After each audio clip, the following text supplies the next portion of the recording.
nuestra cápsula visceral son los podocitos, ellas que parecen unos bichitos que tienen unas prolongaciones que abrazan al capilar. Bueno,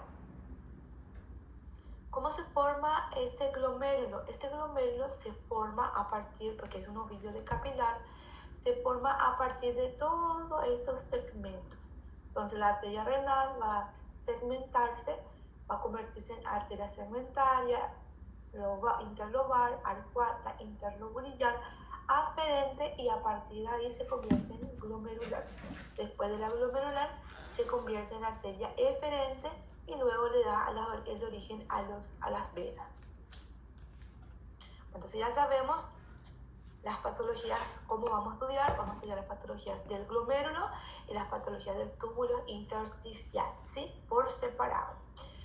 Los dos, el glomérulo que forma parte del corpúsculo renal, y los túbulos forman el nefrón o la nefrona.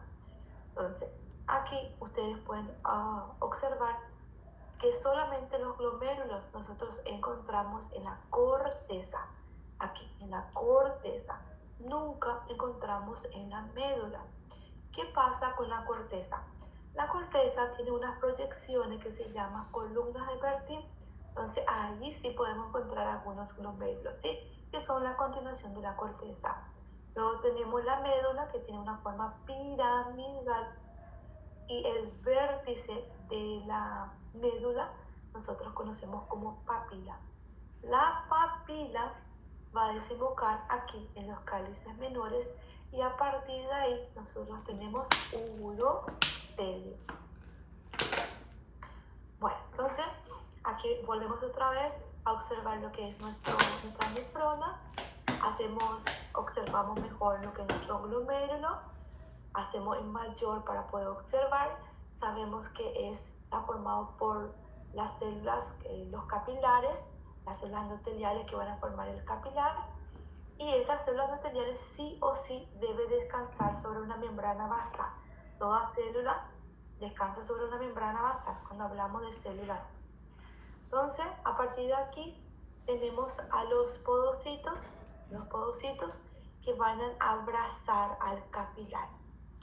Los podocitos, voy a acercar aquí, los podocitos tienen unas proyecciones primarias y secundarias, eso se llaman pedicelos. Tenemos podocitos, proyecciones primarias, proyecciones secundarias, y ustedes pueden observar que las proyecciones secundarias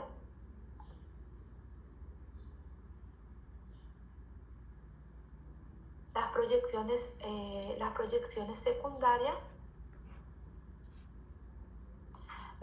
secundarias son lo que van a abrazar. Se dan cuenta que entre ellos hay un espacio, ¿cierto? Un espacio. Entonces, ese espacio es conocido como hendidura de filtración. Entonces, aquí vamos a cortar un pedacito para poder ver la hendidura de filtración. Entonces, tenemos el endotelio, que es fenestrado, ¿cierto? Que es nuestro capilar fenestrado, descansa sobre la membrana basal. Aquí tenemos los podocitos, y entre ellos vamos a tener el diafragma o hendidura de filtración. Entonces, esa porción gris que ustedes están viendo están formados por las moléculas de nefrina principalmente. Ellos tienen una carga negativa, es una barrera eléctrica donde van a impedir algunas estructuras que tengan algunos componentes que tengan carga negativa, le impide de pasar, es una barrera. Bueno, entonces aquí solamente para poder observar la filtración, y aquí empezamos la clase, ¿verdad? Para que sepan cuáles son los temas más importantes para poder estudiar. Entonces, en el síndrome nefrítico es un síndrome porque está formado por signos y síntomas. Entonces, ¿qué es un síndrome? El síndrome es cuando nosotros vamos a ver algunos signos y algunos síntomas presentes. Bueno, entonces, ¿cuáles van a ser las manifestaciones, los signos y síntomas que vamos a observar en el síndrome nefrítico? En el síndrome nefrítico vamos a observar hematuria, azoemia, proteinuria variable, oliguria, edema e hipertensión. el síndrome nefrótico, nosotros vamos a observar proteinuria mayor a 3,5. Aquí hay proteinuria, pero es variable. Aquí va a tener hipoalbuminemia, hiperlipidemia y lipiduria. Esas van a ser las manifestaciones o los signos y síntomas. Edema, por ejemplo, edema es un signo, ¿verdad? Se observa. Los otros también, algunos se observan, algunos tenemos que hacer el dosaje para poder llegar a la conclusión. Bueno, entonces, aquí tenemos entonces las manifestaciones clínicas que nos van a sugerir el síndrome nefrótico o el síndrome nefrítico, ¿sí? Bueno, luego que tenemos que saber que existe una tabla donde, voy a buscar la tabla, que está en el final.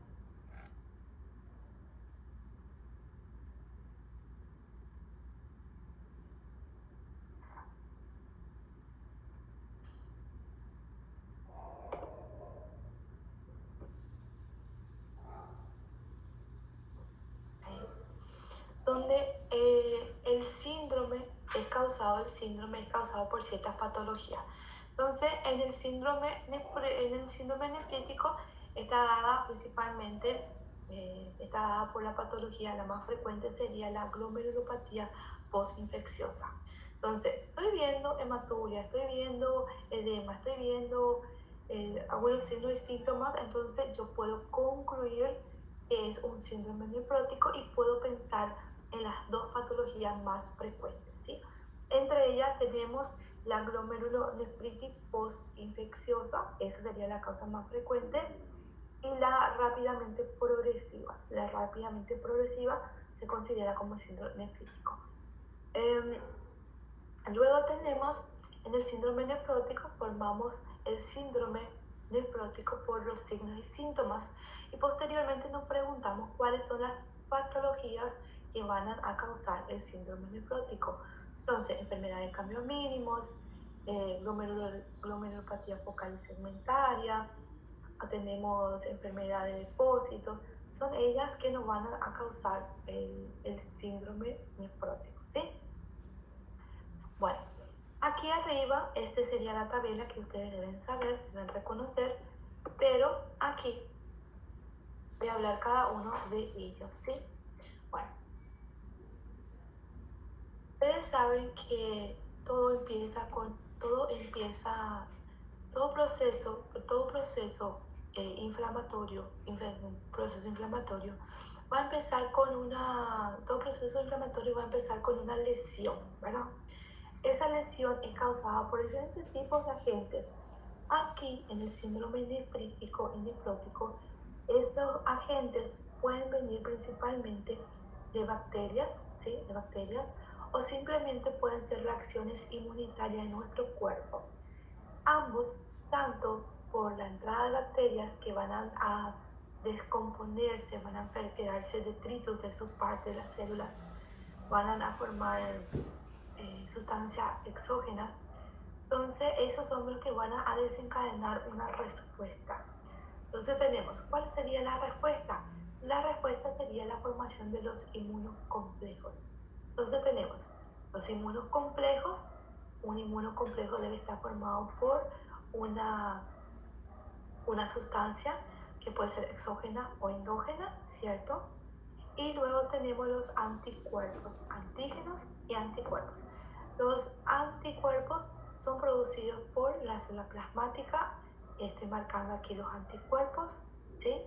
Y los antígenos son producidos por sustancias externas o internas, exógenas o endógenas. Aquí está mostrando esta sustancia, está mostrando que es una sustancia endógena. También puede ser desencadenado por una respuesta inmunitaria por las células que van a ser las plaquetas, los macrófagos, las células mesangiales y los linfocitos.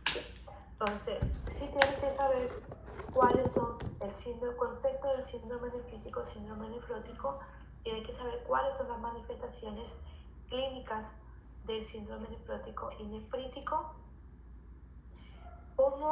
Necesito que sepan cómo empiezan ellos, cuál va a ser la localización de ellos, del inmunocomplejo. Entonces, la localización del inmunocomplejo puede ser debajo, esto era el endotelio, se está encontrando debajo del endotelio, entonces va a ser subendotelial. Puede estar internamente en la membrana, intramembranoso, puede estar en el epitelio visceral, ¿sí? Este va a ser el epitelio, entonces va a ser subepitelial o entre subepitelial. Acá voy a marcar este número 1, subepitelial porque se encuentra debajo del epitelio visceral, subendotelial porque se encuentra debajo del endotelio, puede ser entre, aquí marca entre los podocitos, ¿sí? Intermembranoso, que acá no estoy mostrando, voy a mostrar en otra imagen, y puede ser también que se encuentre en el mesénquima. ¿Qué se encuentran estos pintaditos en negro? ¿Qué son? Son los inmunocomplejos. Los inmunocomplejos son lo que van a causar el daño y a partir de ahí va a empezar la patología, ¿sí? Bueno, aquí es un esquema donde ustedes pueden observar el endotelio, la membrana basal y los podocitos o el epitelio visceral. La membrana basal, para complicar, tiene una lámina densa, una lámina rara externa e interna. Bueno, ¿por qué era importante recordar esas capas? Porque en el síndrome nefrítico el inmunocomplejo se queda aquí, debajo del endotelio. Entonces lo que va a producir es una destrucción del endotelio y una pequeña porción de la membrana basal. Entonces, como los glóbulos rojos están dentro, ellos son glóbulos rojos, son discos biconcavos, son más maleables, ¿sí? Ellos pueden llegar a salirse porque ya está dañado el endotelio, entonces ellos van a poder salir tranquilamente, pasar la membrana basal, pasar el infiltrado, puede pasar la hendidura de filtración y irse a parar en el glomérulo, ¿sí? Entonces es muy importante recordar eso. Por eso en el síndrome nefrítico hay hematuria y en el síndrome nefrótico no lo hay. ¿Por qué no hay en el síndrome nefrótico? Porque en el síndrome nefrótico ellos se localizan entre el epitelio, debajo del epitelio, entonces van a causar lesión del epitelio y la membrana basal. Entonces ellos no causan daños al endotelio. El endotelio tiene las fenestras pequeñas, los glóbulos rojos no pueden pasar esa barrera mecánica, no van a pasar la barrera mecánica, pero sí que pueden pasar las albúminas. Las albúminas tranquilamente pueden pasar, van a pasar las albúminas, va a pasar la glucosa, otros, y va a haber mayor cantidad de albúminas que se va retirando, ¿sí? Bueno, ¿por qué, doctora, aquí si hubo una destrucción del endotelio, ¿por qué no salió muchas proteínas? Recuerdo que yo le dije que ellos tienen una carga negativa acá. Aquí tienen las integrinas que tienen una carga negativa. Las albúminas tienen una carga, la albúmina tiene una carga negativa. Entonces las cargas negativas con negativas se repelan.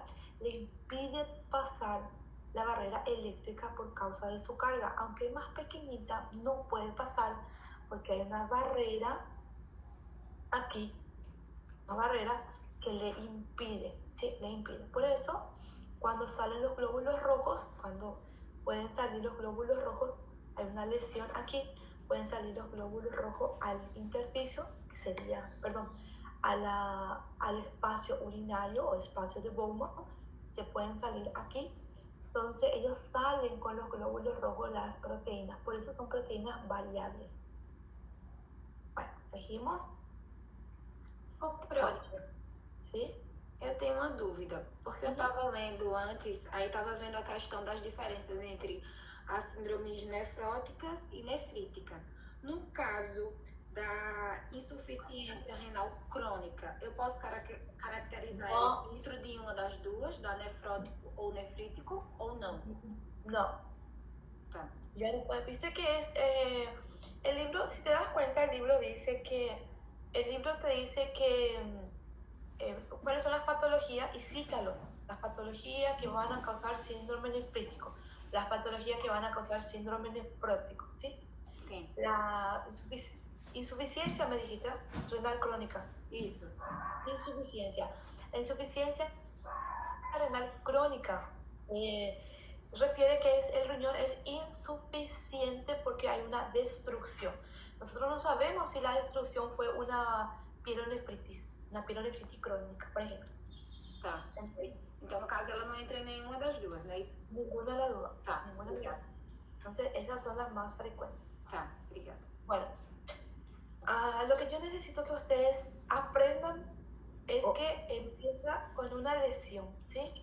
Ô, prof, Esta lesión, ¿sí? uma pergunta. Ali a professora fala sobre os imunocomplexos e a membrana plasmática, se refere aos plasmócitos? Inmunocomplejo. Isso. Las São as imunoglobulinas que são formadas pelos plasmócitos? Sí. O IgG, o IgM? Sí, exactamente. Los plasmocitos también son conocidos como células, ya que me voy a recordar, linfocitos B. Entonces, las células plasmáticas, ¿sí? Entonces, los plasmocitos son conocidos como células plasmáticas y derivan de los linfocitos B. Ellos van a producir las inmunoglobulinas, ¿sí? En uno de ellos, si todavía no leyeron, van a ver que está asociado con la inmunoglobulina A principalmente, ¿sí? Acá en esto no dice específicamente cuál de la inmunoglobulina es, pero dice que va a producir una inmunoglobulina específica. Bueno, entonces, seguimos. Graças, prof. Vamos a seguir para poder entender. Miren acá, glomerulonefritis aguda proliferativa post-estreptocóxica o post-infecciosa. ¿Qué significa? Que el paciente anteriormente tuvo una faringitis por una bacteria que es una bacteria estreptocóxica, ¿sí? Principalmente una beta hemolítico del grupo B o grupo A. Bueno, ¿qué ocurre? La bacteria se muere, pero ¿qué queda? Quedan fragmentos de la bacteria, ¿sí? Esos fragmentos nosotros conocemos como sustancia exógena o simplemente exotoxina. Entonces, ¿qué son las exotoxinas? Son los fragmentos de la bacteria. Una forma así más simple, no es la bacteria propiamente dicha. ¿Se entiende? ¿Más o menos? Sim. Sí. Entonces, ese fragmento, la Sim, bacteria, prof. la bacteria ya murió, esos fragmentos recorren todo el cuerpo porque se va por el torrente sanguíneo. Entonces, los linfocitos B se activan, los linfocitos T dicen que hay algo diferente, van a decir que hay algo diferente. Entonces, las células B van a empezar a transformarse en células plasmáticas y a partir de ello van a empezar a producir las inmunoglobulinas. ¿Para qué? Para que le lance la inmunoglobulina y se adhieran a las exotoxinas y así van a formar los inmunocomplejos. La intención de formar eso es impedir el daño y para que los macrófagos le puedan fagocitar. Pero ¿qué ocurre? Ellos se van y se depositan en esos sitios que yo le había mencionado, ¿sí? Se pueden depositar debajo del endotelio, subendotelial, subepitelial, en cualquier sitio se pueden depositar. Entonces, aquí voy a leer, dice la glomerulonefritis post-estreptocóxica se debe a la formación in situ de inmunocomplejos por depósitos de antígeno estreptocóxico. Entonces, se forman estos inmunocomplejos porque se adhiere entonces la inmunoglobulina con la exotoxina. Posteriormente, con la unión del anticuerpo específico, se caracteriza por la proliferación difusa de las células del glomérulo asociado a los leucocitos. Entonces, aquí voy a aumentar otra vez el tamaño ustedes pueden observar los antígenos, que son las pelotitas rojas, ¿sí? Las pelotitas rojas, y los anticuerpos, que son en forma de yes. Miren, ellos se van a unir y van a formar el inmunocomplejo. El inmunocomplejo aquí está debajo del endotelio, entonces va a ser depósito subendotelial. Entonces va a causar daño aquí al endotelio y a la membrana. Aquí tenemos que ese inmunocomplejo se está depositando debajo del epitelio visceral, entonces es depósito subepitelial. Puede ser recuerdan que dije también que ya se miren aquí como en la membrana ellos no se están depositando. Lo que están haciendo es, estos inmunocomplejos están atacando al propio antígeno de nuestro cuerpo. Aquí está atacando a nuestro propio antígeno. Ellos no se están depositando, ellos se van atacando. ¿Qué vamos a ver? Bueno, entonces aquí nosotros podemos observar, esto sería el riñoncito, podemos ver el glomérulo, esto sería el glomérulo, esto sería el espacio de Bowman,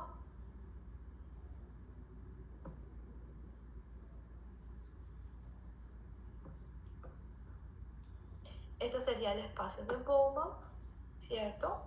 Estoy observando todavía el espacio de Bowman, pero está más reducido. Miren que aquí veo, aquí no veo, aquí tampoco no veo, aquí ya, aquí sí veo el espacio, acá no lo veo, aquí estoy tampoco viendo. ¿Por qué no estoy viendo? Porque empieza a haber una proliferación mayor de células inflamatorias debido a la lesión. ¿Qué lesión? A la lesión que empezó por los depósitos de inmunocomplejos.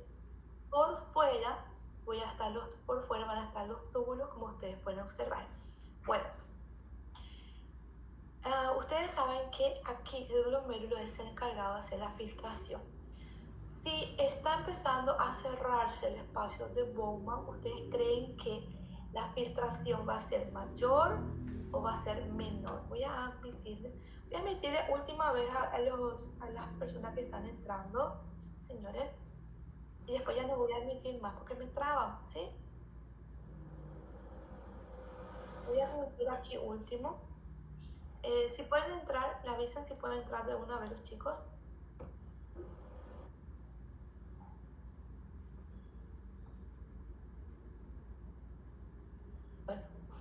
Bueno, entonces, ¿ustedes creen que aquí la filtración va a ser mayor o va a ser menor? Acá, ¿qué le parece?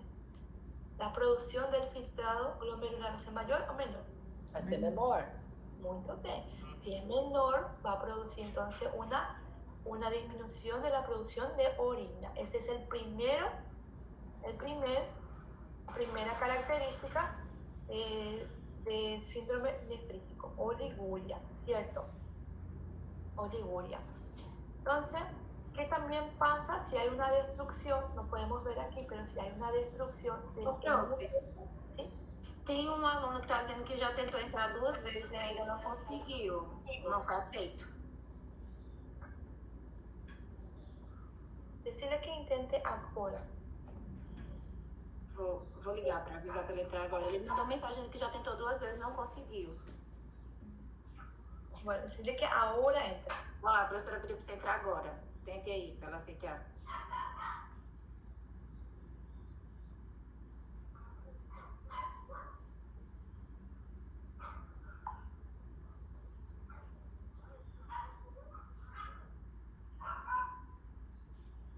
Quem é esse Leonardo? cara aí que tanto lá? Ya está Leonardo. ¿Él era? Era. E a Emiliana disse que está com um pouquinho de dificuldade porque está... Obrigado, professora. Bom dia. Tá bom. Bueno, vamos a continuar. Ya no voy a emitir más nadie porque hay mucho para... Bueno, estoy enfocando más porque es uno de los temas que va a salir. Bueno, entonces aquí nosotros vamos a pensar. Lo primero, cuando empieza la lesión, empieza a salir los glóbulos rojos. lo primerito. Una lesión libera mediadores químicos, ustedes saben. Entonces, pero mientras que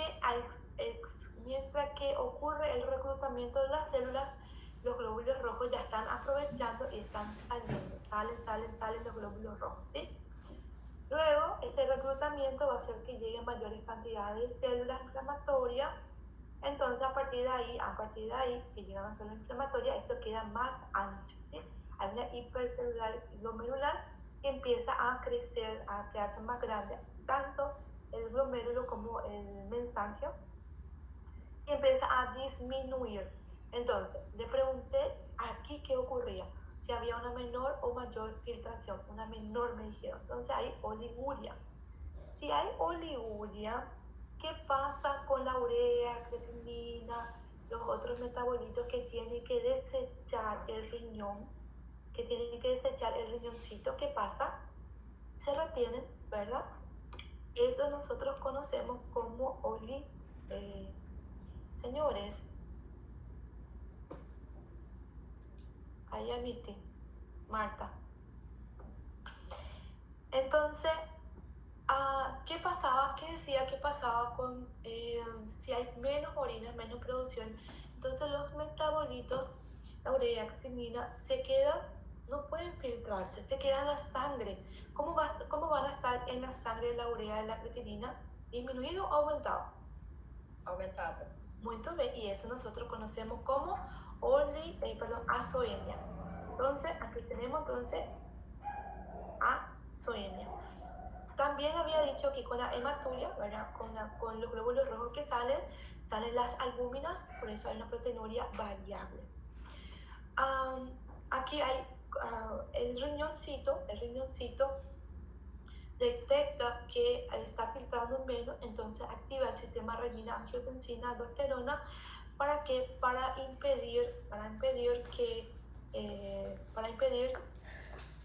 decir, ¿verdad? Que se filtre más, impedir el filtrado, ¿verdad? Perdón, para aumentar el filtrado. Entonces, ¿qué va a hacer? Va a producir una vasoconstricción periférica, ¿sí? Entonces, esa vasoconstricción periférica va a producir la hipertensión. A causa de eso, también hay una retención de sal principalmente de sodio, ¿verdad? Y eso va a causar lo que nosotros conocemos como edema. Bueno, entonces eso sería por qué realmente encontramos estos signos y síntomas, ¿sí? Bueno, entonces empieza en el síndrome nefrítico. Para aclarar esto, en el síndrome nefrítico los inmunocomplejos se depositan principalmente debajo del endotelio. Va a causar daño del endotelio y va a causar daño a la membrana basal, ¿verdad? Que va a ser la lámina rara interna. Va a causar daño. Los glóbulos rojos van a poder salir porque ellos tienen carga negativa, ellos tienen una carga positiva, los glóbulos rojos tienen carga positiva. Aparte de eso, ellos son maleables, ¿sí? Son maleables. Entonces ellos pueden salir tranquilamente. Con los glóbulos rojos van a salir las albúminas, algunas albúminas, por eso va a ser proteinuria variable también. Ese daño empieza a liberar mediadores químicos, ahí existe un reclutamiento de las células y va a haber una hipercelularidad mesanquiocapilar, una hipercelularidad, ¿sí? Esa hipercelularidad hace que haya una disminución en el espacio de Bowman, por ende una disminución del filtrado. Entonces, si no se filtra, no hay ultrafiltrado, entonces hay menor orina y eso nosotros conocemos como oliguria. Esa menor orina, entonces no hay las células, principalmente la mácula. Acá voy a mostrar la mácula densa. ¿Sí? La imagen acá. Miren la parte verde, la mácula densa. Dice, ¿qué pasa? No está pasando el líquido, no está pasando el ultrafiltrado. Entonces, ¿qué hace? Activan el sistema renina, libera una hormona que se llama renina, para que aquí la célula, que ellos son los que van son receptores que van a decir algo está pasando. Ellos le van a activar a las células que se encuentran aquí, ¿sí? A la del mesanquio, y las células del mesanquio son los que van a liberar la renina, ¿sí? Que es una hormona. La hormona se va a activar otra vez el sistema renina-angiotensina, aldosterona, y ellos lo que van a hacer pues la vasoconstricción, ¿sí? La vasoconstricción, ¿para qué? Para que llegue mayor cantidad de sangre para ser filtrado. Eso es lo que quiere el riñón. Está faltando sangre, voy a priorizar, vamos a hacer una vasoconstricción para que nos llegue a nosotros más sangre para filtrar. Por eso hay hipertensión arterial en el síndrome nefrítico como característica, ¿sí? También ellos son receptores también de sodio, entonces ocurre una retención del sodio, entonces eso va a producir también edema, una característica de ella por la retención de sodio. Bueno, eso es síndrome nefrítico. ¿Cuáles son las patologías? Aquí vimos, postestreptocóxica es una que produce síndrome nefrítico y la otra que va a producir el síndrome nefrítico es la glomerulonefritis rápidamente progresiva con formación de semilunas. Inicialmente produce un síndrome nefrítico y luego realmente produce una insuficiencia, el riñón ya no filtra, no hace más nada y ocurre la complicación, ¿sí? Rápidamente lleva a la muerte prácticamente a los pacientes, ¿sí? Si no se trata. Bueno, entonces se caracteriza por un deterioro renal progresivo rápido, ¿cierto? Se divide en 3 grandes grupos. La glomerulonefritis rápidamente progresiva, que pueden ser grupo 1, que se forman los antígenos-anticuerpos. No se sabe bien, pero los plasmocitos o las células plasmáticas producen anticuerpos que atacan nuestro propio cuerpo, ¿sí? Esos antígenos se encuentran en la membrana basal, como le había mostrado en esta imagen, ¿sí? Aquí están las inmunoglobulinas, aquí se van atacando a nuestros propios antígenos, que se encuentra en la membrana basal. Por eso se llama anticuerpos antimembrana basal. Y puede ser de 2 maneras. Pueden ser que solamente atacan a la membrana basal del glomérulo, entonces está limitada al riñón, o simplemente atacan también a la membrana basal del pulmón, entonces la membrana basal del pulmón, y nosotros conocemos como síndrome Guss-Pasteur, ¿sí? Síndrome de Guss-Pasteur. El tipo 2 es el tipo 2 inmunocomplejo. Puede ser idiopática, puede ser postestreptocóxica, ¿sí? Lo más frecuente sería postestreptocóxica, sería la más frecuente, pero pueden haber otras patologías sistémicas que pueden causar también la formación del inmunocomplejo. El lupus eritematoso sistémico y la púrpura de heno también podrían ser. El tipo 3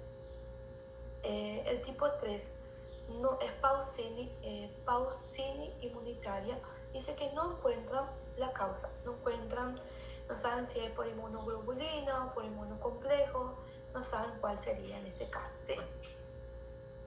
Bueno, entonces el tipo 1, para que ustedes puedan observar, aquí está entonces nuestra inmunoglobulina, ataca nuestro propio antígeno, entonces esta es nuestro antimembrana basal.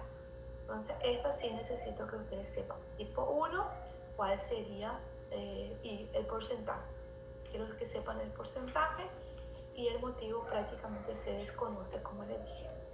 El tipo 2 sería el 25% y el tipo 3 sería mayor al 50%. No se encuentra la causa.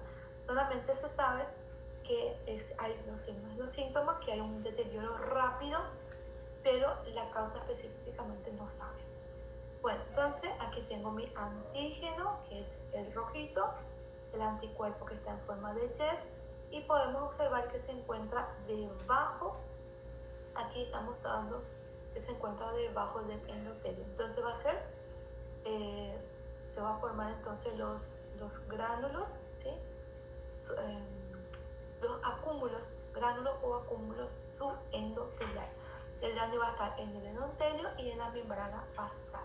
Entonces, si está ahí, va a producir un síndrome nefrítico. Miren aquí, a ver si puedo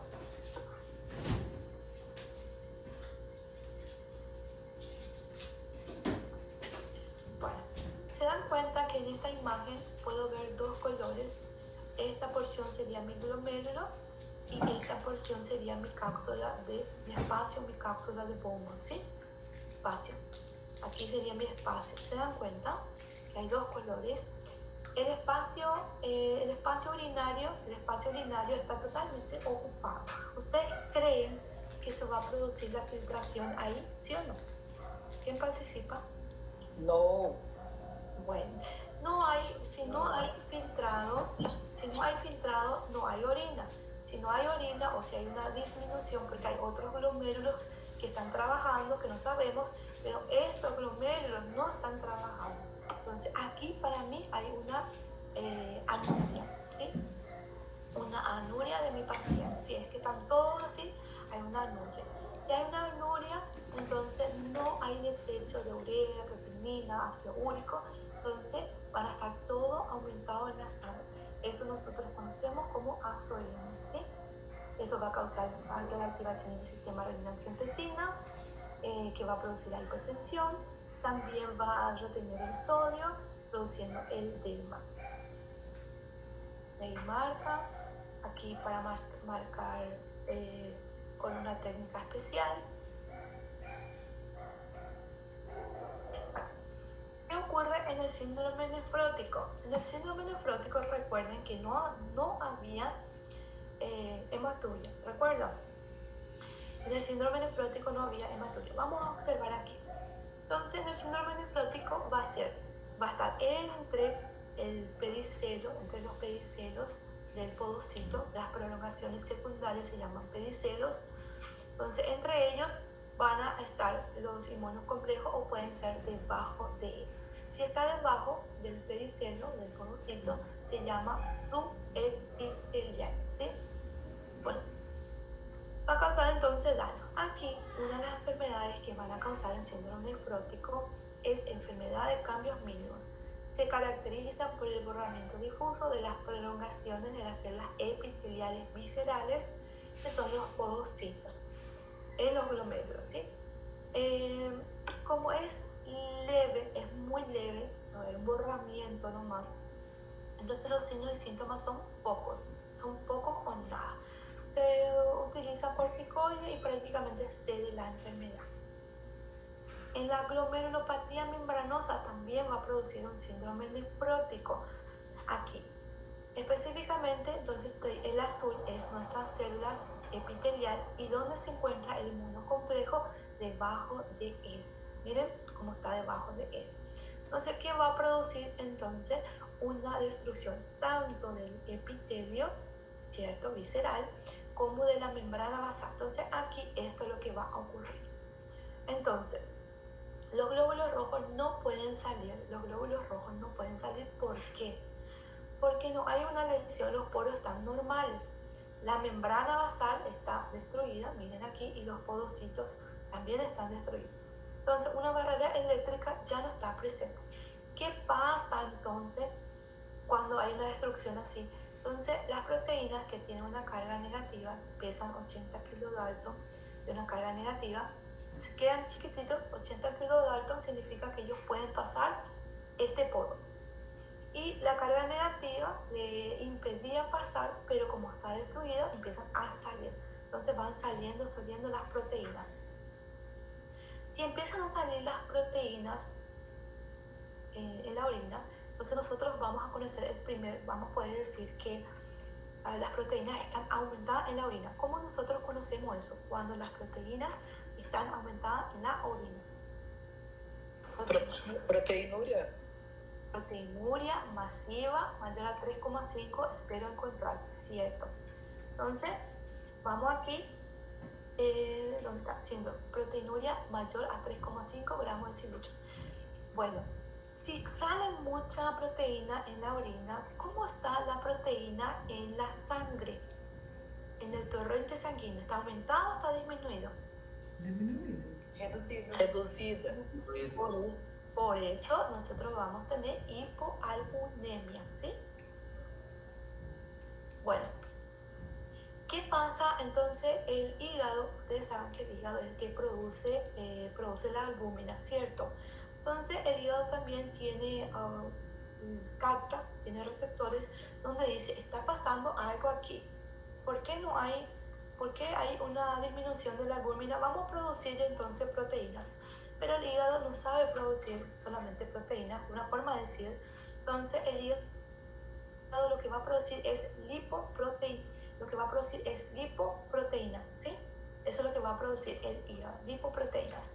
Pero ¿qué pasa? La canilla está destruida, ¿cierto? Está abierto, está golpeado aquí.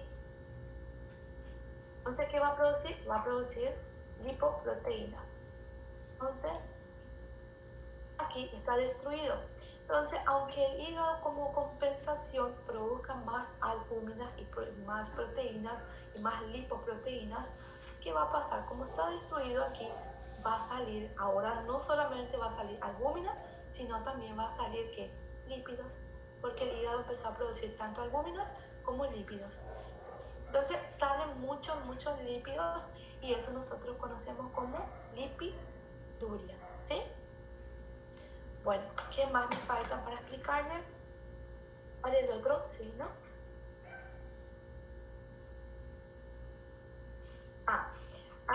Hiperlipidemia, hipoalbuminemia. Entonces el hígado, como forma compensadora, va a empezar a producir lipoproteínas. Por eso en la sangre va a haber una hiperlipidemia, ¿sí? Siempre que tiene anemia, recuérdense que es en sangre. Hiperlipidemia, entonces, porque el hígado va a empezar a compensar. Finalmente, como le dije, va a haber la canilla está abierta, entonces va a salir los lípidos por la orina y eso nosotros conocemos como lipiduria. Miren que son diferentes, son totalmente diferentes. ¿Pregunta? ¿Puede entender la clase? Prof, ¿Sí? eu fiquei um pouquinho em dúvida ali em relação à hiperlipidemia e à lipidúria. Sí, hiperlipidemia significa que hay lípidos aumentados en la sangre. ¿Y esto por qué está aumentado en la sangre? Porque hay un mecanismo compensatorio de parte del hígado. Voy a mostrar después una figura para poder captar. Y hay una salida todavía por parte, aquí, cuando digo la canilla está abierta, significa que aunque el hígado quiera resolver produciendo otra vez las albúminas, porque ellos producen albúminas, también producen lípidos, ellos producen lipoproteínas, pero acá es el problema, acá hay que resolver. Esto está quebrado, aunque produzca ella, va a caer otra vez. Caen las albúminas, entonces tenemos proteinuria masiva. Caen los lípidos, vamos a tener lipiduria. ¿Se entiende? ¿Más o menos? Sim, prof, agora sim. Bueno, entonces otra patología, aquí esta, como nosotros vamos a observar con la matotilina y osina, nosotros vamos a observar este sector donde hay el complejo con la tinción, vamos a observar que está más engrosado. Miren, las porciones que están engrosadas, elevadas, aquí esto es lo que mostraba mal el autor, entonces voy a marcar lo que dice el autor, esto, aquí me podría hacer otro. Entonces me parece que las zonas más elevadas serían la glomerulonefritis membranosa. Cuando tengo dudas, ¿qué voy a hacer? Una coloración especial. La coloración especial es la tinción de plata de Joyce, donde si realmente hay inmunocomplejos se van a ver negros y se van a ver como espículas. Entonces miren cómo está pintadito en negro, parecen elevaciones y eso nosotros conocemos como espícula.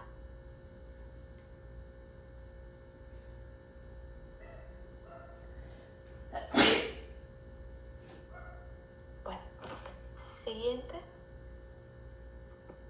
Bueno, entonces se puede hacer otros estudios, en este caso serían el patrón de inmunofluorescencia para localizar específicamente dónde se encuentran los depósitos del inmunocomplejo, ¿sí? Entonces, como se dan cuenta, las patologías de las glomerulopatías principalmente se forman por el inmunocomplejo, ¿sí? Aquí tenemos la glomerulosclerosis focal y segmentaria. También va a formar lo que es el síndrome nefrótico, ¿sí? Las causas son varias, pero el término esclerosis hace referencia a que hay una disminución del capilar, y cuando dice segmentaria significa que solamente una porción del segmento está afectado. Esto sería lo ideal. Aquí pueden ver que hay un daño, hay una disminución del capilar, una esclerosis, el glomérulo, y es solamente un sector, ¿sí? Aquí ellos producen una exudación, ¿sí? ¿Viste cómo es pequeño? Ellos producen una exudación de las proteínas y nosotros lo vamos a conocer como hialinización. Pero ¿qué ocurre también? Va a haber también una activación por parte de las células que están en este espacio que se llama mesangial, y van a producir fibrosis. Entonces también es una forma de decir que vamos a tener fibrosis también en ese sector. Entonces acá tenemos las imágenes. Aquí dice exudación hialina, ¿sí? Inicialmente hay una exudación hialina, finalmente se produce una fibrosis. Aquí también esclerosis colágena, donde hay fibrosis, donde puede haber colágeno principalmente. Tengo dudas si es colágeno o es otro material. Hago una coloración especial. El tricrómico de Mason, si es depósito de colágeno, va a pintarse en azul. Va a pintar en azul. Glomerulopatía membranosa. Bueno, esta glomerulopatía o glomerulonefritis membranosa proliferativa, los inmunocomplejos se pueden depositar debajo, miren aquí, depósitos subendotelial debajo del endotelio. Entonces el daño va a ser del endotelio y la membrana basal. Entonces va a producir síndrome nefrítico o síndrome nefrótico. Va a producir un síndrome nefrítico. Si se encuentra internamente o más hacia el epitelio subepitelial o inter, va a producir un síndrome nefrótico. ¿Pode repetir, profe? Sí. La glomerulonefritis membranosa, dependiendo de dónde se deposita, va a causar daño. Por eso estudiamos las capas. Aquí, por ejemplo, se encuentra debajo del endotelio. Entonces, como se encuentra debajo del endotelio, ella va a producir un daño del endotelio y de la membrana basal, la lámina basal interna. Y aquí está intermembranoso, depósito intermembranoso. Entonces, el daño que va a producir es en la membrana basal. Bueno, ¿cómo ellos causan? Desculpa a interrupção, é somente para fixar. Então, dependendo onde ele vai estar depositado, ele pode dar um nefrite ou Nefrótico. É nefrótico. Aí qual deles que dá o nefrite, né? Y eso yo expliqué desde el principio. Estaba preguntando si sabían. Si afecta al endotelio, va a salir. Si afecta al endotelio, va a salir entonces glóbulo rojo. Glóbulo rojo es característica de ¿qué? Nefrítico. Nefrítico.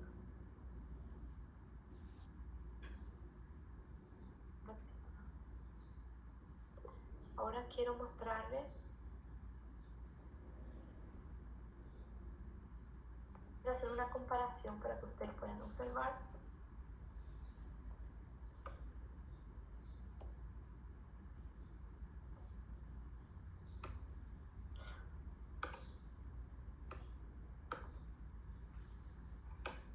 Doutor, então a síndrome nefrótica é causada por pequenos danos de vasos sanguíneos, é? No, no es así. No es la forma correcta. La forma correcta es como le estoy enseñando. El síndrome nefrítico va a causar daño al glomérulo, es una patología que afecta al glomérulo. El síndrome nefrótico causa daños al glomérulo, y el glomérulo es un capilar. Entonces, de todas maneras, el síndrome nefrótico afecta al glomérulo.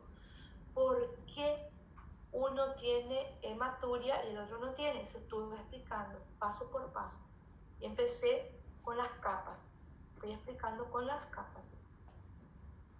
Eso ustedes van a hacer para un repaso, van a leer, van a interpretar, porque tenemos que determinar los otros temas. Pero así, los dos afectan. Ô, prof, o que vai diferenciar a nefrite da nefrótica é a capa que ela está sendo lesada. É só isso. Sí, va a producir, Que daí dependendo da capa, vai produzir alguns sintomas e signos correspondentes àquela função daquela capa. Claro, por eso va a producir, pero los dos afectan al glomérulo. Então, é um distúrbio do glomérulo, né? Sí. Ahora quiero colocar acá. Bueno, acá les traje una imagen. En la rápidamente progresiva ocurre esto. ¿Bien? Rápidamente, en cuestiones de horas o días, se cierra completamente el espacio de bomba y da para diferenciar que aquí está el glomérulo y aquí están formadas las células, otro tipo de células que corresponden a las células inflamatorias, ¿sí? Aquí nosotros vemos que hay una proliferación mensangio capilar, pero todavía es de forma lenta, todavía no encerró completamente. Sin embargo, aquí miren cómo el glomérulo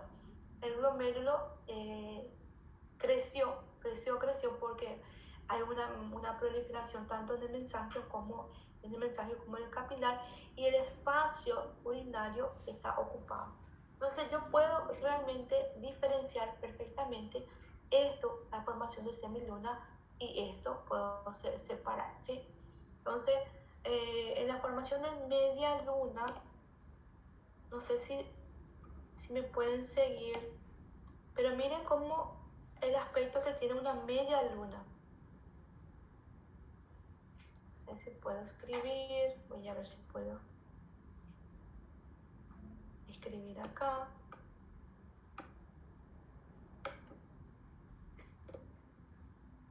Me ponen el color.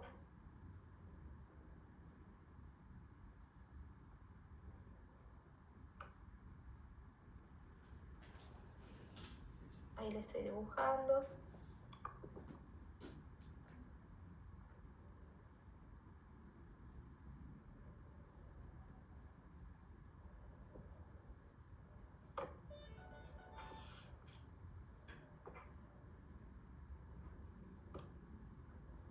¿Se ve ahora? Sí. Bueno, entonces, esto sería entonces, si yo saco esto, como ustedes sabían, había otra coloración ahí, entonces es de media luna, ¿sí? Y aquí miren que no puedo ver ese aspecto de media luna aquí. Voy a aumentar otra vez ahora esta. Esta voy a llevar aquí, voy a llevar acá. Y miren esta. La expansión que hace esta se nota que es del intersticio, que es del mensangio. Existe una proliferación completa. Bueno, entonces eso es lo que les quería mostrar. Pues son diferentes, se ven totalmente diferentes las láminas, son fáciles de observar. Bueno, la nefropatía por IgA. La nefropatía por IgA ataca principalmente en el mensangio, se deposita en el mensangio, y la inmunoglobulina es la inmunoglobulina A. La inmunoglobulina A. ¿Dónde se va a depositar? En el mensangio. Eso es tema de examen. Hasta ahí vamos a hablar de ella. Bueno, pregunta ahora con relación al síndrome, a este síndrome. Está un poquito complicadito para poder comprender el síndrome es un poco complicado. Hubo muy poca gente, hubo muy pocos alumnos ese día.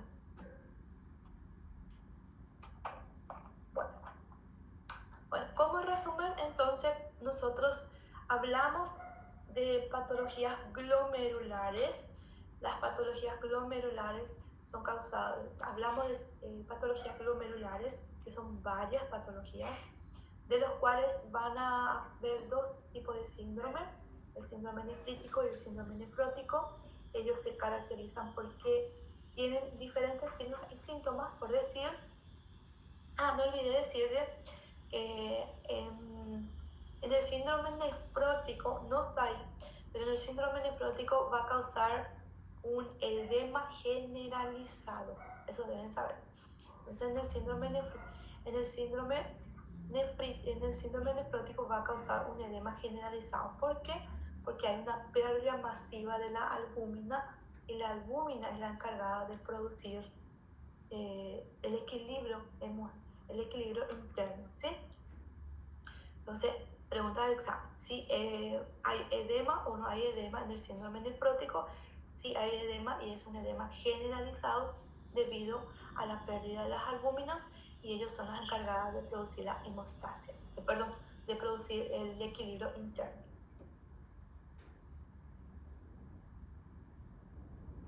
Pode repetir, prof? Si hay o no hay, si no hay edema o no hay en el síndrome, esa es la pregunta. Van a leer el libro, esa parte.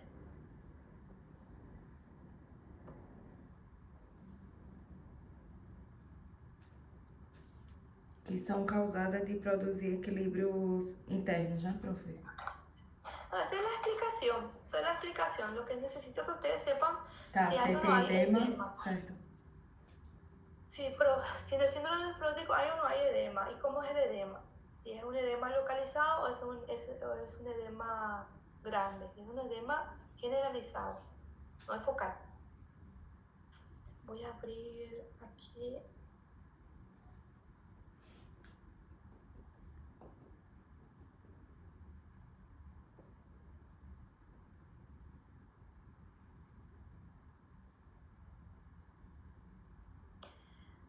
Bueno, ahora voy a hablar, esto viene más tiempo a ustedes, entonces voy a indicar cuáles son los que debemos tener en cuenta, ¿está bien?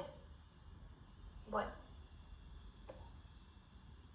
Patologías túbulos intersticiales. Entonces ya pasamos esa etapa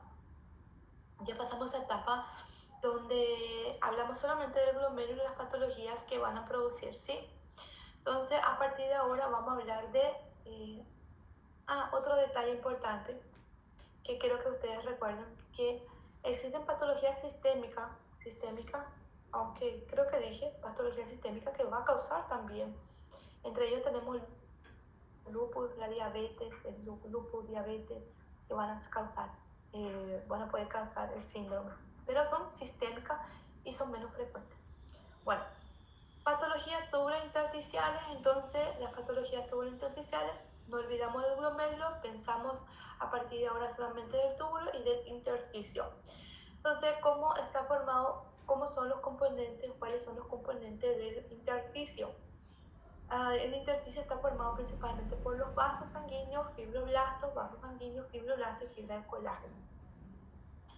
El glomérulo es una parte de la nefrona, los túbulos son componentes de la nefrona, pero la patología que va a afectar va a ser los túbulos específicamente. Bueno, ¿cuáles son las enfermedades tubulares? Las enfermedades tubulares pueden ser lesiones producidas por isquemia o toxinas, y pueden ser las reacciones inflamatorias del túbulo y del intersticio. Las lesiones isquémicas son producidas por una disminución, como ustedes pueden ver aquí, una disminución del flujo sanguíneo. ¿Cuál es la causa de la disminución del flujo sanguíneo? La causa de la disminución del flujo sanguíneo pueden ser varios. Entre ellos tenemos polivasculitis, tenemos hipertensión arterial, microangiopatía, lo que estudiamos más, que era la formación de las placas de ateromas, síndrome hemolítico, uremia, ácido úrico, uremia, son esas las causas que van a producir una disminución del flujo sanguíneo, ¿sí? Cuando hablamos de lesiones tóxicas, cuando hablamos de sustancias exógenas o endógenas. Sustancias endógenas significa que son de nuestro cuerpo. Por ejemplo, una destrucción masiva de los músculos, por ejemplo, pueden producir una mioglobulina. Destrucción masiva de los glóbulos rojos puede producir una hemoglobina. Entonces ellos sí pueden ser tóxicos, causar daños a los túbulos renales. Exógenos, fármacos y contrastes pueden ser una de las causas. Bueno, luego voy a pasar tanto la lesión aguda por isquemia o tóxica, los dos van a tener este esquema. Este esquema necesito que sepan. Entonces, ¿qué va a ocurrir? Los túbulos empiezan a sufrir una lesión, ¿cierto? Empiezan a morirse, a sufrir una necrosis, como ustedes pueden observar. Aquí el esquema está mostrando que la célula que está quedando más rosada. ¿Por qué? Porque tiene una hiperosinofilia. Los núcleos están de diferentes formas. ¿Por qué? Porque hay una carioresis. El dibujito, el esquema está demostrando que hay un desprendimiento de la célula, o el detrito de la célula, o una deformidad de la membrana. Ellos van cayendo y van produciendo una obstrucción en la luz. Entonces, el glomérulo sí hace su trabajo, sí filtra, viene a acumularse aquí el líquido, pero ¿qué ocurre? Hay un bloqueo, no pasa el filtrado, se va acumulando aquí, va acumulando y llega hasta donde está el filtrado inicial, y el aumento de presión por parte del ultrafiltrado ataja el filtrado. Entonces no puede entrar más ninguna gotita de líquido porque no hay más espacio. Entonces no va a haber más, entonces va a haber una disminución del filtrado. Eso va a causar también una oliguria. Aquí podemos decir que va a haber edema en el intersticio. ¿Por qué? Porque hay una destrucción de la célula, el líquido que está aquí va a salir al intersticio, produciendo así también edema. Inicialmente no hay reclutamiento de las células inflamatorias, por eso solamente es lesión túbulo intersticial. Pasamos esto. Posteriormente sí va a haber una nefritis túbulo intersticial o una lesión túbulo intersticial, donde va a haber ya no solamente la lesión de los túbulos, sino también va a haber el intersticio va a estar lleno de infiltrado inflamatorio. Entonces necesito que sepan las causas de la nefritis túbulo intersticial, que serían las bacterias, serían las causas más frecuentes.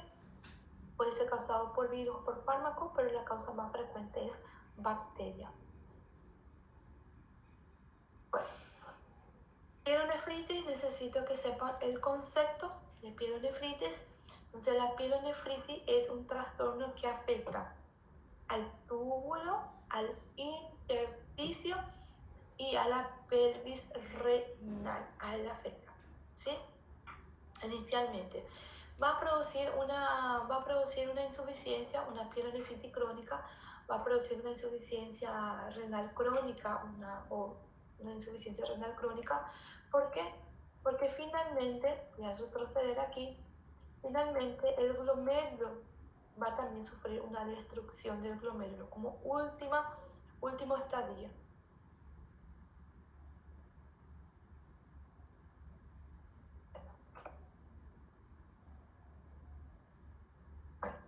La pielonefritis puede ser aguda y crónica. Recuerdan, la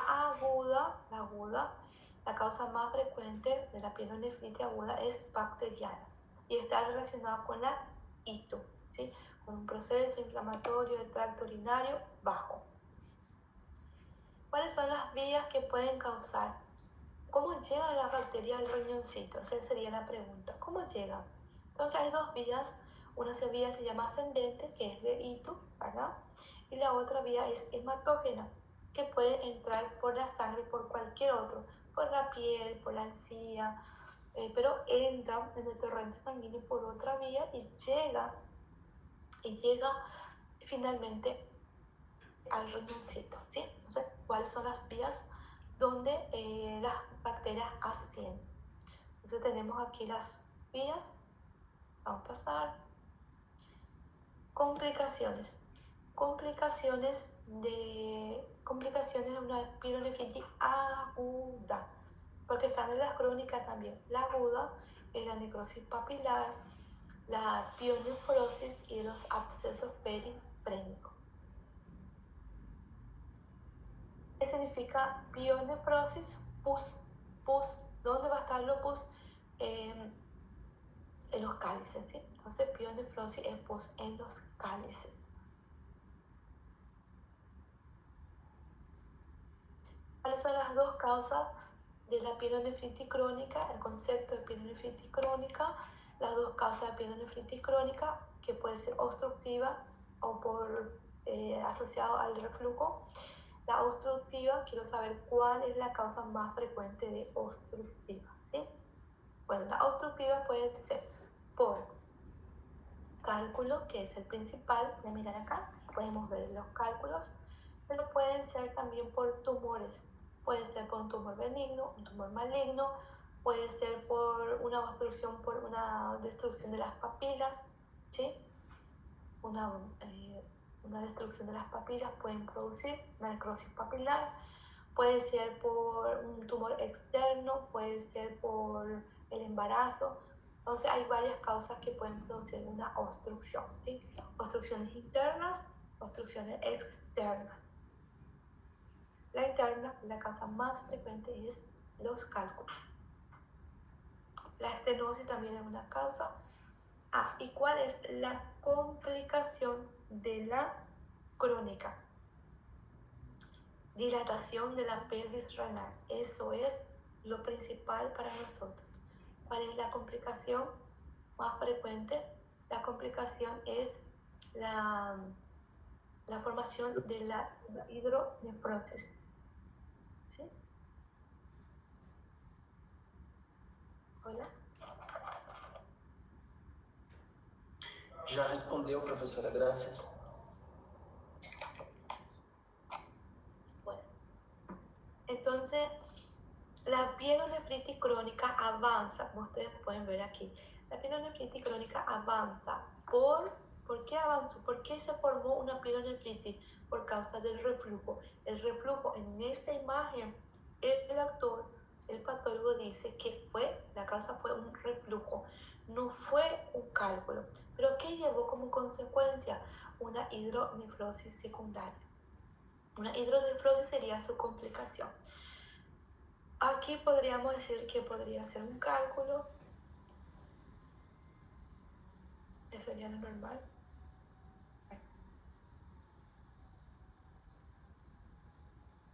¿Cuáles son las características de una pielonefritis crónica?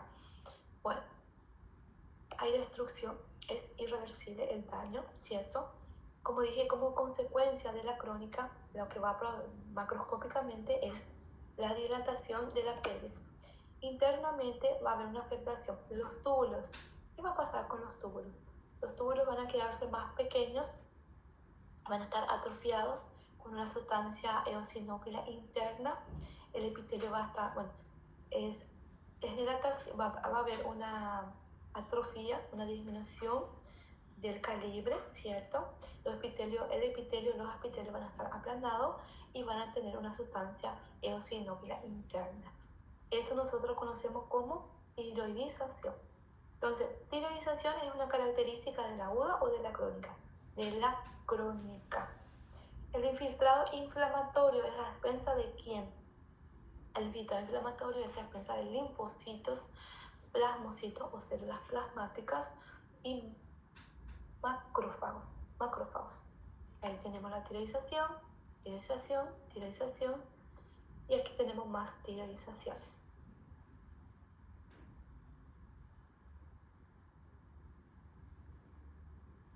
Aquí hay una imagen de necrosis papilar, porque le dije que la necrosis papilar es una causa de obstrucción. Ellos se necrosan, miren cómo se quedan las papilas, se quedan bien necróticas, y luego ellos caen, se desprenden y van a obstruir el uréter principalmente. hasta aquí. Prof, pode definir novamente a tireoidização? Sí, la tiroidización es la atrofia de los túbulos renales, donde existe una disminución. Atrofia de los túbulos renales, el epitelio queda aplanado y tiene una sustancia eosinófila interna, ¿sí? Esa sustancia es proteína, no son detritos de células, son una proteína que produce las propias células del túbulo.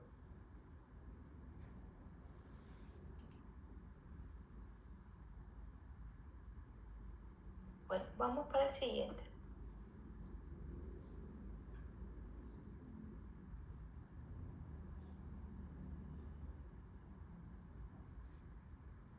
Voy a elegir 4 temas para esta segunda. Glomerulopatías para el examen, para la segunda parcial. Glomerulopatías, túbulos intersticiales, una patología del útero y una patología masculina, solamente eso. ¿Quieren endometriosis o quieren CA del cervix? Para que les explique. Endometriose, pode ser? Okay. Endometriose.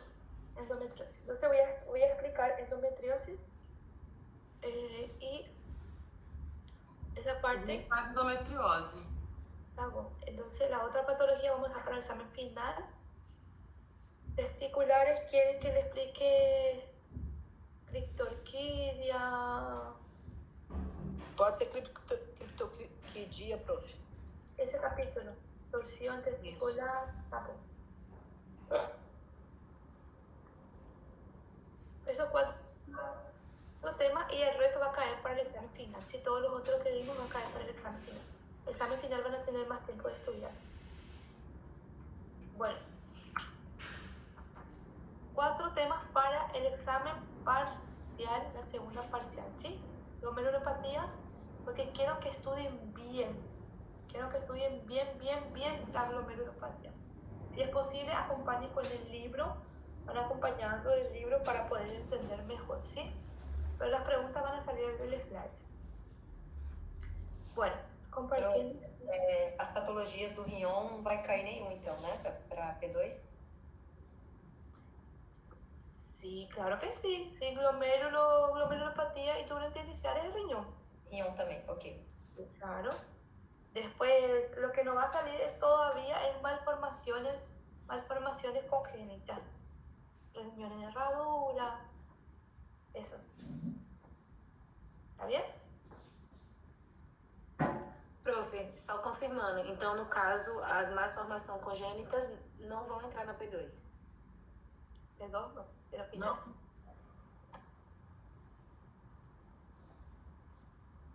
Bueno, Repete aí, compartiendo. doutora.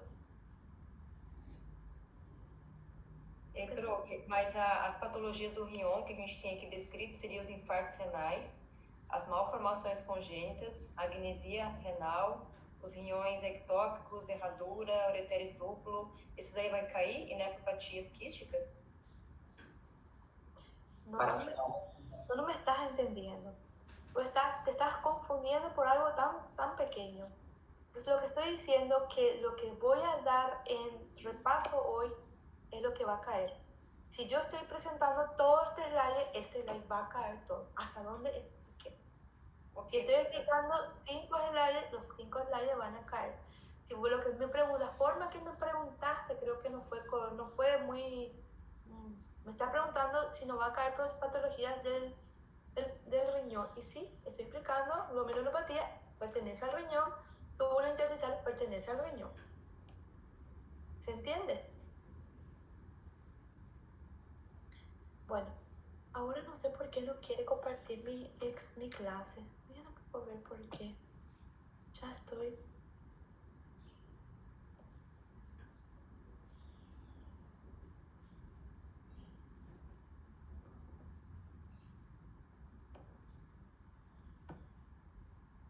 Las 10 son. Bueno. Aquí, en esta patología, vamos a rápidamente concepto. causas y conceptos, ¿está bien?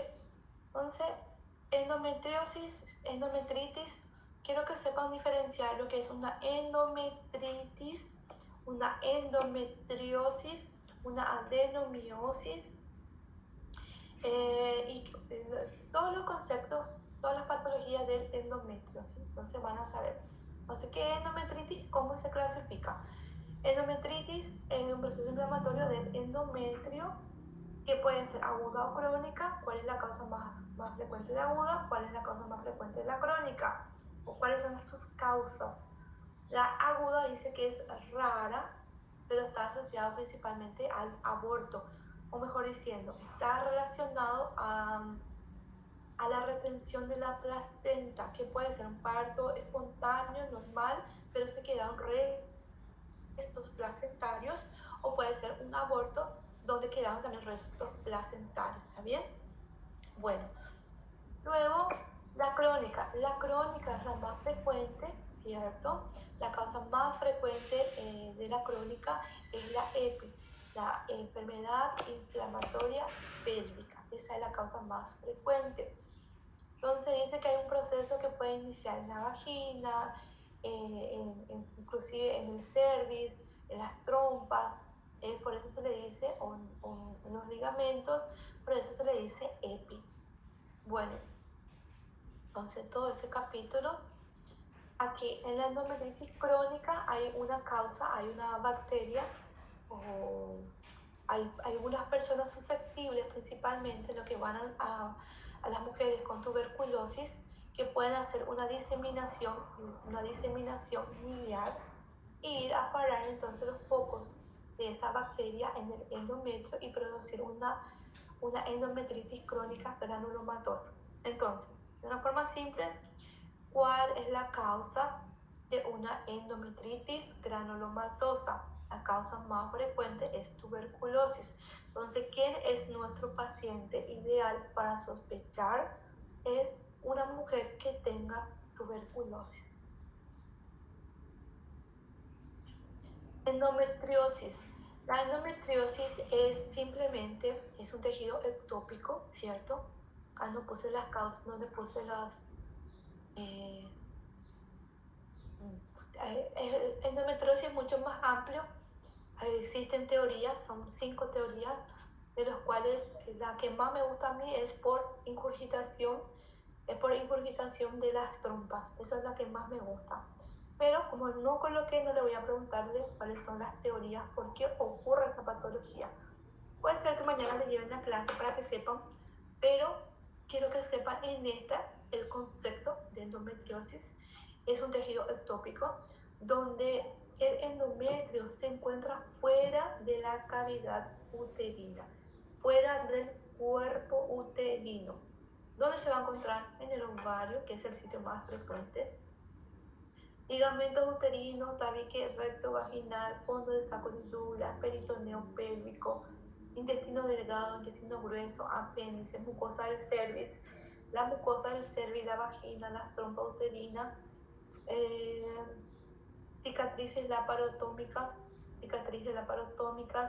y mucosas nasales, ¿sí? Esos serían uno de los sitios. Y dependiendo de dónde está, va a causar un signo o un síntoma diferente. Por ejemplo, si se encuentra en el intestino, posiblemente va a producir hemorragia, y va a producir hemorragia porque es un endometrio funcional y va a salir sangre por el ano. ¿Cuál es la diferencia? ¿Cómo puedo sospechar que es una endometriosis? Porque el paciente siempre va a referir: doctora, cada vez que tengo mi ciclo, me voy al baño, me limpio y tengo mancha o tengo sangre saliendo por las heces o por el ano, ¿sí? Entonces eso sería. Mucosa nasal, lo mismo, sería sangrado, sería epitasis, sería sangrado en la nariz cada ciclo. Los otros como el ovario, el peritoneo pélvico, cicatriz laparotómica, producen una cicatrización, dependiendo también la cantidad, una cicatrización, y eso produce mucho dolor. Si el paciente refiere mucho a molestia o dolor. Bueno, cuando está en el ovario, él puede estar por fuera o internamente. Internamente va a producir una cavidad quística, entonces cada vez que menstrua se va a quedar adentro la sangre, no va a poder salir la sangre de ahí, y la hemosiderina, la sangre se descompone, la hemosiderina se destruye y va a formar una sustancia chocolatada, ¿sí? Una sustancia parecida a un chocolate. Eso serían los ovarios. Sin embargo, cuando es en acerosa, ellos producen, si es poquito, se absorbe, termina, cuando es mucho puede producir una fibrosis, va a producir una fibrosis y eso va a producir adherencia. Aquí también vemos focos de endometriosis, aquí vemos por fuera, en acerosa, por fuera, y claro, puede producir internamente también. Aquí estamos viendo la mucosa. Aquí también estamos viendo la mucosa. Eso sería, y es considerado como un coristoma, ¿sí? Un coristoma. La adenomiosis es el endometrio, pero el endometrio está dentro del miometrio, ¿sí? Dentro del miometrio. Esa sería su definición. Entonces, definiciones es lo más importante para mí, ¿sí? Hiperplasia endometrial. Quiero que sepan que la hiperplasia puede ser típica, atípica, o simple o compleja.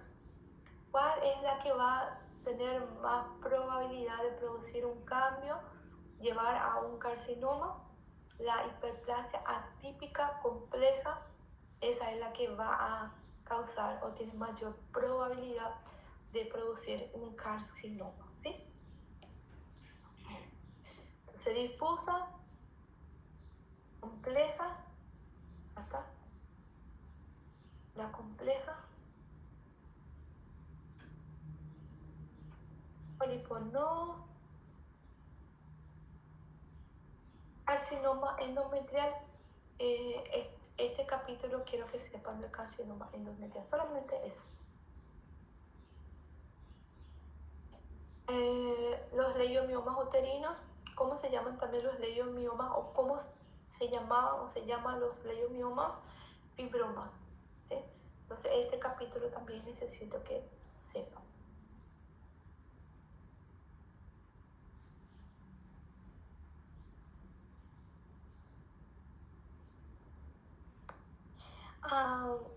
Los leiomiomas pueden llegar a malignizarse. La mayoría, la mayoría de las neoplasias benignas no suelen, son raros que se malignicen, existen siempre los exceptos.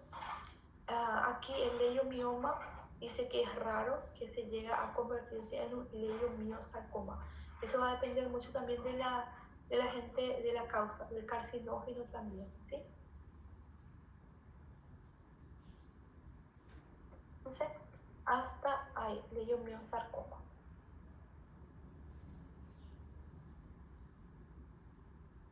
Leiomiosarcoma. Este es más conceptos, ¿sí? Son más conceptos para tener en cuenta.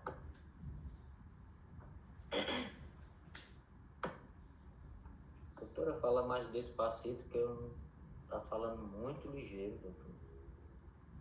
Muito rápido? Muito rápido. Tá bom. Bueno. Graças. Bueno.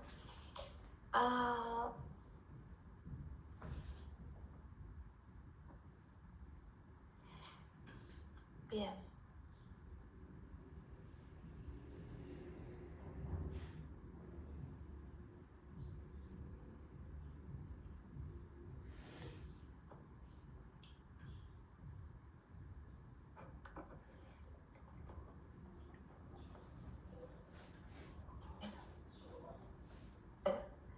Quiero que sepan los conceptos de criptorquidia, ¿sí? Conceptos de criptorquidia. Necesito que sepan. Ahora le voy a apuntar nomás los conceptos más importantes, ¿está bien? Entonces, criptorquidia, necesito que sepan las localizaciones del testículo ectópico. Entonces, cuando la criptorquidia prácticamente es el descenso incompleto, ¿verdad? Es un descenso incompleto o completo del testículo en la bolsa escrotal. Otros autores dicen que es simplemente la ausencia del testículo en la bolsa escrotal. Entonces se palpa la bolsa escrotal, no hay testículo y se dice que es criptorquidia. Se palpa principalmente aquí en el conducto inguinal, que sabemos que está relacionado con el ligamento inguinal. Se palpa y si encontramos, porque es el sitio más frecuente, palpamos ahí, se puede palpar, entonces ya decimos que es criptorquidia, ¿sí?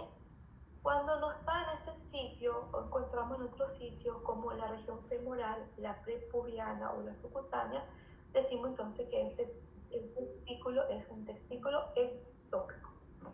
Entonces, necesito que ustedes sepan cuáles son las localizaciones del testículo ectópico y cuáles son las localizaciones de la criptorquidia. ¿Qué es la criptorquidia y dónde voy a encontrar más frecuente? ¿Alguien puede sacar una fotito para evidencia después? Por fin, saquen una linda foto. Sí. Ok.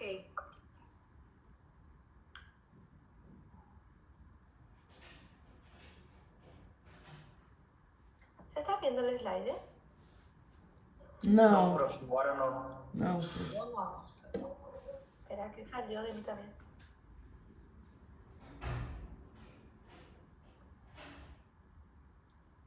Ahí quise disminuir y parece que cerré. Ahí está. Bueno, entonces eso es criptorquidia, ¿sí? Entonces, ¿qué es criptorquidia? Criptorquidia es una falta de descenso completo o incompleto. ¿Por qué dice completo o incompleto? Completo significa que yo hice la palpación, no encontré el testículo, pero busqué en el canal inguinal, ¿sí? En el conducto inguinal no se palpó, se hizo la ecografía, no se encontró. Significa que todavía ellos que no inició luego el descenso desde la cavidad abdominal. Está ahí. Testículo no descendido, está ahí en la posición. No inició luego ese descenso. ¿Está bien? Entonces el sitio más frecuente que voy a localizar es en el conducto inguinal. Ese sería el sitio más frecuente.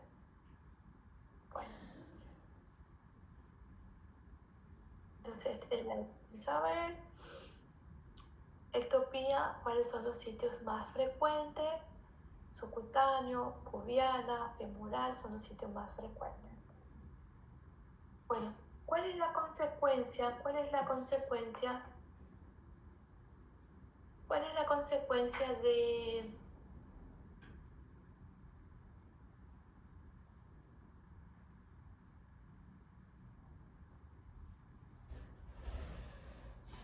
¿Cuál es la consecuencia? Se me queda grande ya. ¿Cuál es la consecuencia de la criptorquidia? La consecuencia de la criptorquidia va a ser la atrofia.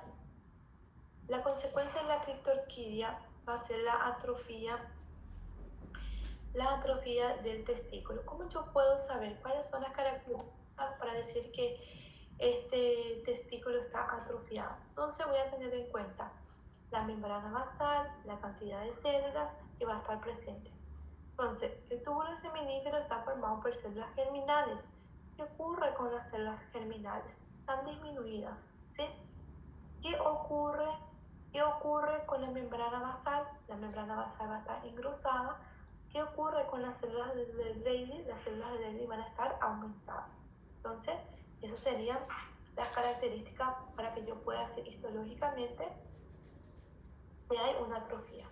Entonces, criptorquidia. Criptorquidia lleva entonces como consecuencia la atrofia del testículo. Este testículo más pequeño está atrófico. Entonces, macroscópicamente se ve más pequeño y más blanquecino. Histológicamente voy a tener en cuenta esto. ¿Qué ocurrió? Esta sería la forma normal. Aquí veo una disminución de mis células germinales. Estoy viendo la membrana nasal engrosada y también estoy observando la mayor cantidad de células de Leydig, ¿sí?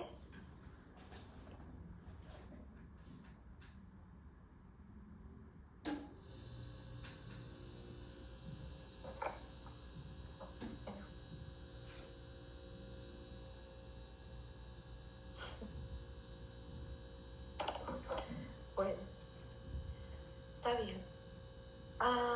¿Qué es hidrocel? Esa es una pregunta que quiero que bien sepan. Puede salir en cualquier parte, va a salir. Hidrocel. Hidrocel es una combinación de un líquido claro que tipo se considera, principalmente se considera un transudado, ¿cierto? ¿Y dónde debe estar? La túnica vaginal. Túnica vaginal. Esa es la palabra clave que deben saber. ¿Cómo puedo hacer una comparación si es un líquido o es una masa? Entonces voy a hacer una técnica conocida como transiluminación, ¿cierto? Donde voy a prender la luz de mi linterna, voy a acercar y eso va a expandirse. La luz se refleja o pasa por el líquido, se refleja por el líquido y queda más luminoso.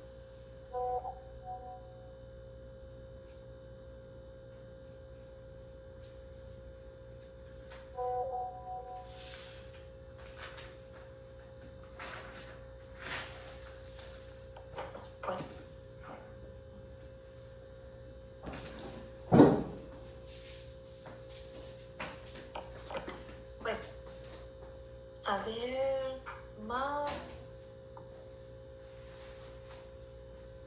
Voy a terminar acá primero. Entonces, el hidrocel solamente es más frecuente en los hombres, en los niños. Pues sabemos que es el hombre, porque estamos hablando de una patología del hombre. Pero quiero saber si es frecuente en los varones pequeños, o pueden ser en niños pequeños, o pueden ser en adultos. También puede ser tanto en niños pequeños como en adultos, ¿sí?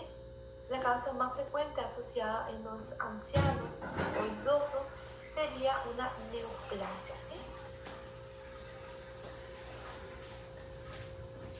¿Qué es la varicocele? ¿Qué produce la varicocele? ¿Sí? Así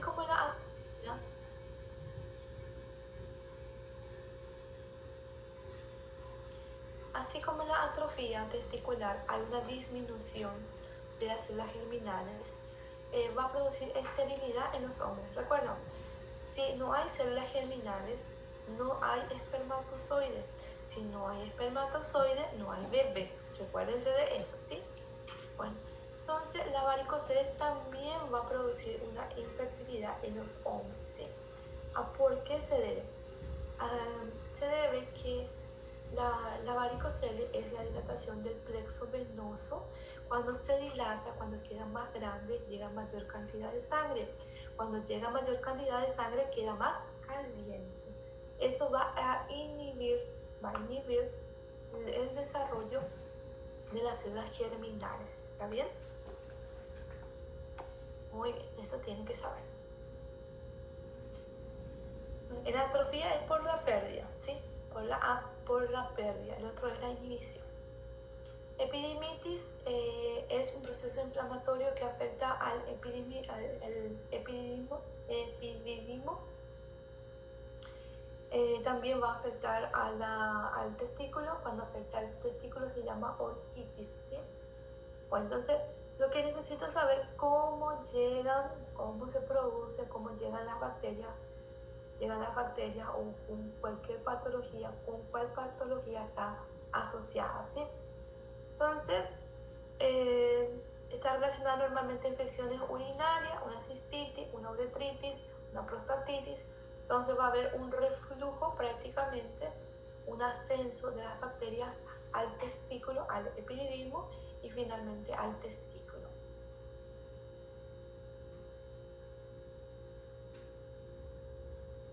Torsión. ¿Qué es la torsión del cordón espermático o la torsión del cordón espermático? Quiero saber si es una urgencia urológica o es una emergencia. entonces se considera como urgencia. Acuérdense que la urgencia significa que es urgente, hay que resolver, pero podemos preparar para poder hoy, dentro de 2 horas, dentro de 4 horas, 6 horas, al día siguiente tempranito vamos a entrar a hacer la cirugía, ¿sí? Entonces hay tiempo para preparar. Sin embargo, la emergencia es ahora o muere el paciente, ¿sí? Ahora tenemos minutos para tomar una decisión, segundos, minutos para tomar una decisión o el paciente muere. Entonces la torsión del cordón espermático es una urgencia, ¿sí? Donde lo que va a llevar es a la necrosis y pérdida del testículo. Y aquí tenemos una imagen de un testículo normal, un testículo que se ha sufrido una isquemia y un testículo necrosado. El paciente no muere, el testículo es lo que va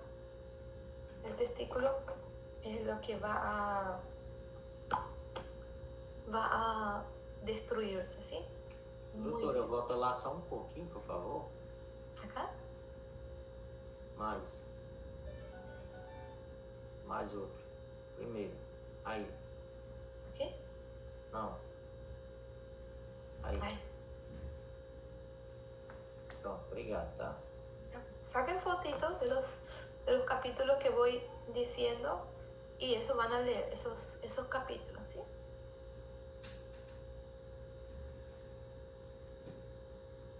Creo que es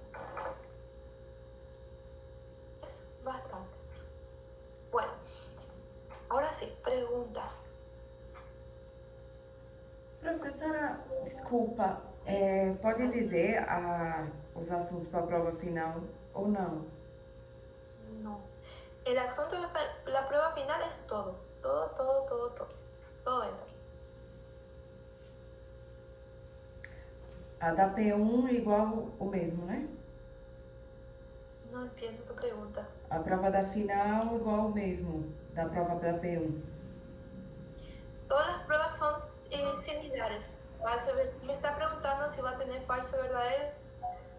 Si tiene marcadores, tiene selección múltiple, tiene tarea, tiene conceptualizar, tiene todo. Sim. Doutora, a senhora falou que ia cair glomeropatias, tubos intersticial, endometrites, o que era mais? No, yo lo que les dije es que lo que voy a hacer, el resumen de esos 4 slides caen. No voy a decir solamente endometritis y no cae tal cosa. Esos slides que expliqué, esos van a caer para la P2. Eso es lo que dije. Y estoy aclarando. Ah, compreendo. Gracias. Señores.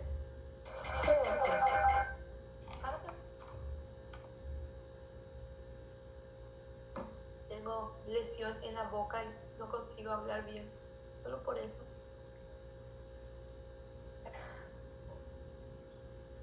Prof, só uma dúvida. Para final, são os assuntos da P1 e os assuntos da P2, ou você vai eleger alguns assuntos específicos para final? No, ya no hay más tiempo para poder hacer un resumen completo. Entonces todo lo que di va a caer, ¿sí? Lo que puedo decirles es que ustedes van a enfocarse más en las preguntas que cayeron. Si es que cayeron en P1, en P2 y en P3 va a entrar el resto que no cayó, ¿sí? En la final. Entonces lo que van a hacer es enfocarse más en lo que cayeron, ¿sí? Aprender mejor si se equivocaron. Gracias. Bueno, vamos un pasito a la vez. Primero, un paso a la vez. Primero van a preocuparse por aprender esos 4 slides que le hice el resumen. Van a enfocar más en lo que yo expliqué específicamente en eso. Después el resto que no dije, van a leer bien el detalle porque puede caer cualquier parte, pero prácticamente lo que le dice el resumen sería lo más importante para ustedes. Es lo que se les va a preguntar a ustedes. Se les va a preguntar de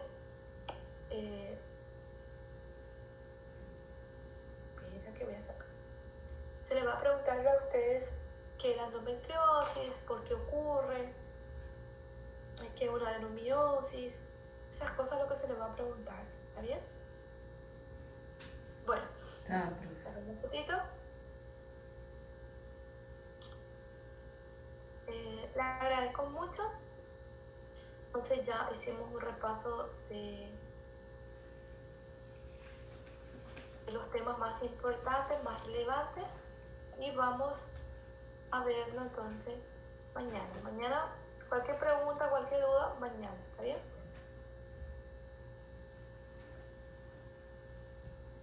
Tem um pessoal que quer saber se que não apresentaram na semana passada, apresentar amanhã o trabalho. Sim, a professora já falou no começo da aula. A apresentação amanhã.